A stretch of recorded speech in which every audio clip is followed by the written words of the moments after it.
Hello everybody, it's your favorite West Virginia out in space here, and one of the things me and some of my friends like to do is point out the flaws in bad RPGs is, well, quite frankly, though in the TTRPG community we are blessed to have many great ones, there are also quite a lot of bad ones. Now, most of them are, of course, forgotten about or relegated to dark corners where people don't generally talk about them, but sadly, some of them are objectively bad, and then they get a lot more attention than they deserve. One of them being Thirsty Sword Lesbians, which, to be quite frank, this RPG isn't necessarily the worst RPG to ever exist, but it gets way more positive praise than it deserves, although admittedly it's a Powered by the Apocalypse RPG, so I'm not entirely sure what people suspected.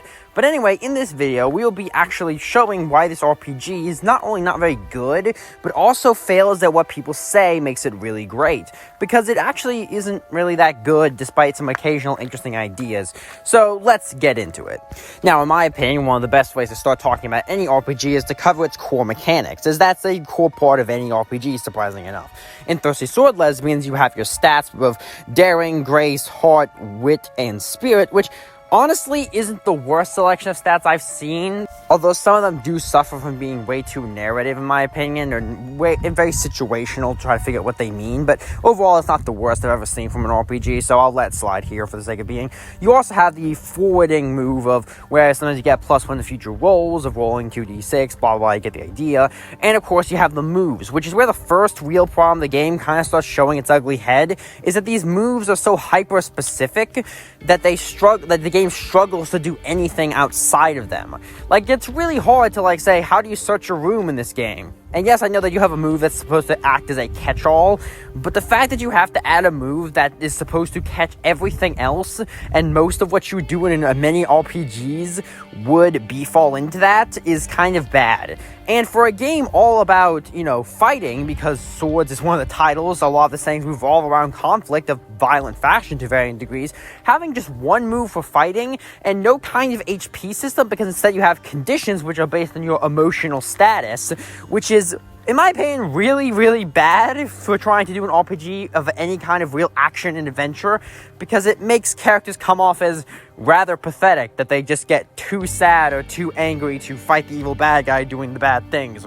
There's a reason most RPGs have some kind of HP system, is because, yes, it's an abstraction, yes, it's a bit gamey, but it also works. And this game really could have benefited from one because, well, once again, it's supposed to be a game about swords and fighting, but the rules do not really let you do that in a meaningful way. And then you have the whole string system, which is supposed to be about the whole, emotional relatability and thirsty aspect of the game, which it does do an okay job of accomplishing. Although, admittedly, I think it could have been worked out a little bit better, but it's not the worst. The problem is, strings you get from any source act the same, which is I can kind of understand sometimes, but I feel like the emotional ability to, influence people would be different based on someone flirting with you, or the Dark Lord just scaring you to death because, he just killed your ally in front of you. I suspect would be slightly different.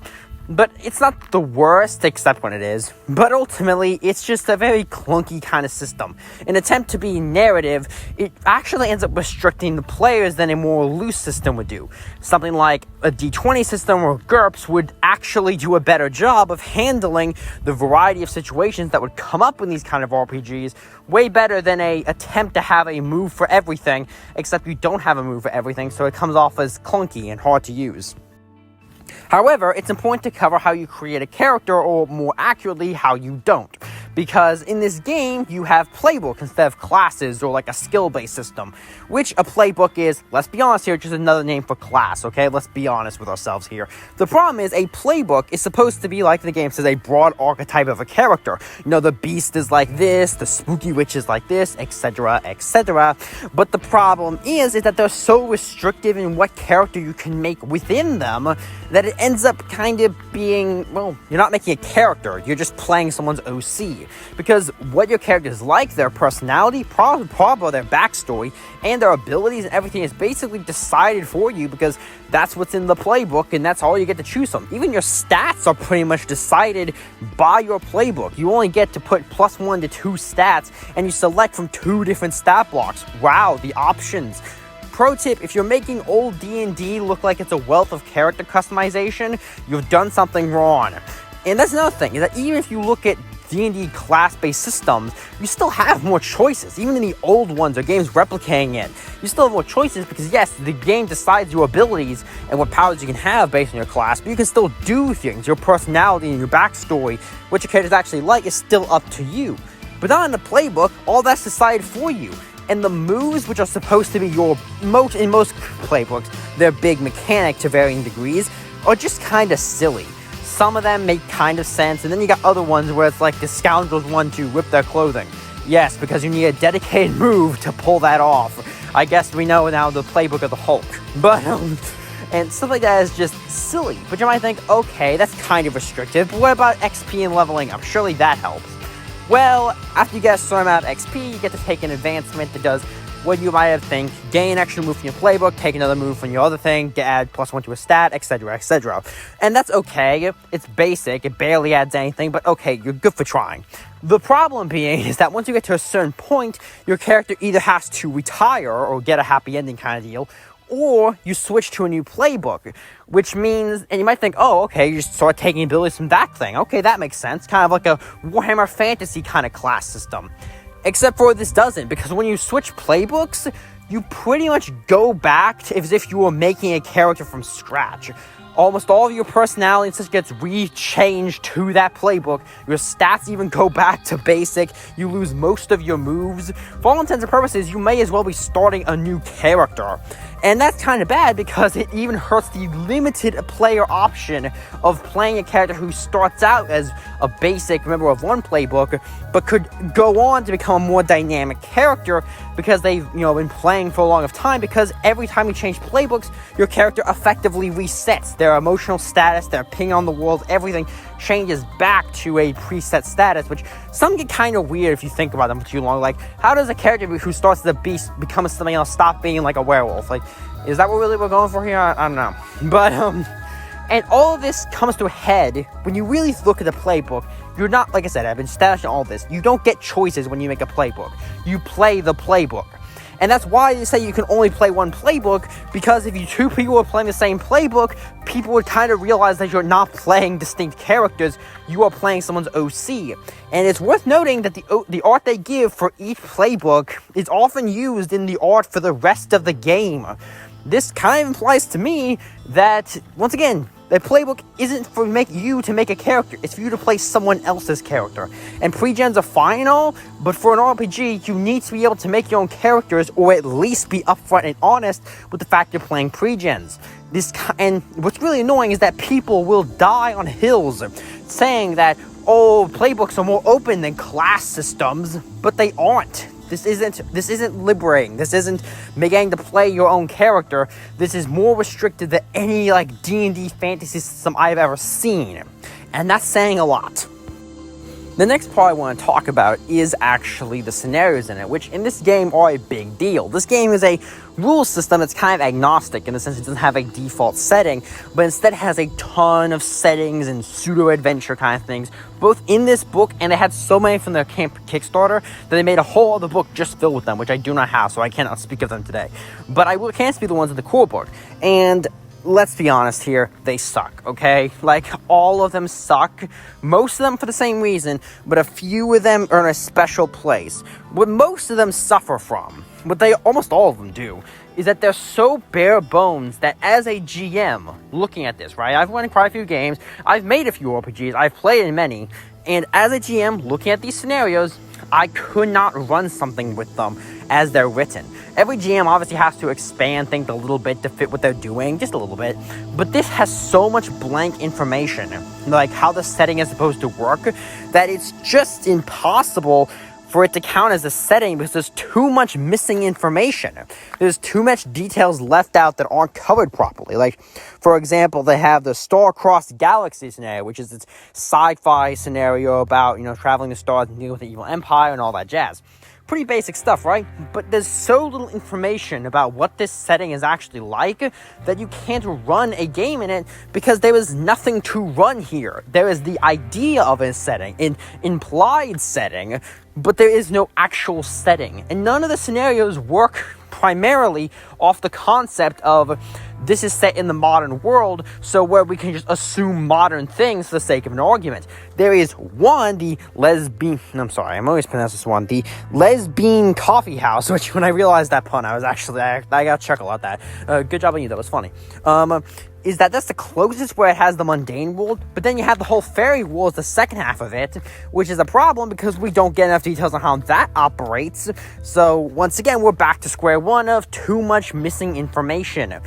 And this is a running theme with it. And granted, part of it is because the page count for these scenarios is so low. For the main scenarios or worlds and thing, they only get about 5 pages each. For the smaller scenarios, which they call adventure guides, but they are small worlds, or adventures kind of, only get like 1 to 3 or so. Like, these are a truly tiny amount of pages. It would be very difficult to make a truly good setting with this kind of page count. So I forgive them somewhat, but I actually don't, because here's the thing, right? They made this game. They could have made these scenarios bigger. And even if they couldn't increase the page count of the RPG, which is understandable, books cost more, it raises prices, you could have cut a lot of these scenarios and then used the extra pages to fill up the ones you left.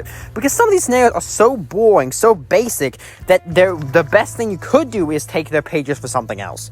Like, for example, 2 of my favorite GURPS books, GURPS Atlantis and GURPS Mars, has several scenarios in its books, and they get about 20 pages, 10 to 20 pages-ish, it sometimes varies, and they can make a much more fleshed out setting within that time. Now, part of it is that because GURPS writers are crazy good at their job, but the point at the end of the day, though, is that they could have done something like that. Because it would be way better for the RPG to have 5 or 6 really good scenarios that are actually fun to play in, versus 20 or 30 or whatever the actual number is that no one would ever play in. Also, special attention must go back to the Lesbian Cafe for maybe possibly having characters magically convert people's sexuality, which is is a bit awkward, not gonna lie. Maybe it's just the wording, but they probably could have worded that a little bit better. And the last thing to end this video off is kind of a broader topic, but it's something I do want to discuss, is I don't actually hate anyone who plays this game. Like, if you love this game or play it or run it or whatever, I don't care, because you're entitled to that. And if it brings you joy and makes you happy, that's good, because you aren't harming anyone by doing it. And you know what? That's such a rare thing sometimes in this day and age, that people just minding their own business and doing their own thing, that, you know, there's something to be said for that. However, I don't appreciate sometimes how people talk about this RPG, because people, when they talk about it, or even things like it, they'll say things that I don't believe are true. I've touched on this issue before in the video, but it's like people say how open playbooks are to character, truly making a character that's you, but it doesn't. The rules are not elegant, or, well, they are narrative, but they aren't elegant or simple, but they are simple until you have to figure out something that isn't in them. And the settings aren't inspiring or imaginative, they're lazy, boring, derivative, and can't really be running without the GM modifying the heck out of it. So this RPG doesn't really deserve any of the praise it's got. And I know people say, like, oh, but it has lesbians in it. So, like, any game can have lesbians. Any RPG that's pretty much ever been made, you can play a lesbian, from D&D, Call of Cthulhu, Traveler, World of Darkness, etc., etc. And that's fine. It's beautiful, even, that we can play any kind of character we want in most RPGs. It's one of the greatest things about tabletop RPGs, is the truly unlimited kind of characters you can play and stories you can tell. So I don't think this game really deserves any kind of praise for that, just because it slapped it on the title of its game and then called it a day, when at its core, this game doesn't really have anything to do about it. It's more broadly about characters being part of an oppressed group of some variety, which could honestly work, especially if, the writers were better at their job. But, that's a different discussion for a different day about how that could be an interesting RPG. But ultimately, that's just my thoughts. What do you think about this video and the RPG in general? Do you think I got it right? Or do you think I got it really wrong? Either way, comment down below your thoughts and opinions. Please like, comment, subscribe if you enjoyed the video, and I'll see you all next time. Yeah. Hey, why don't you hit that sub button? You're gonna become a subscribble. Get to see my content quicker. Wouldn't that be nice? I bet so.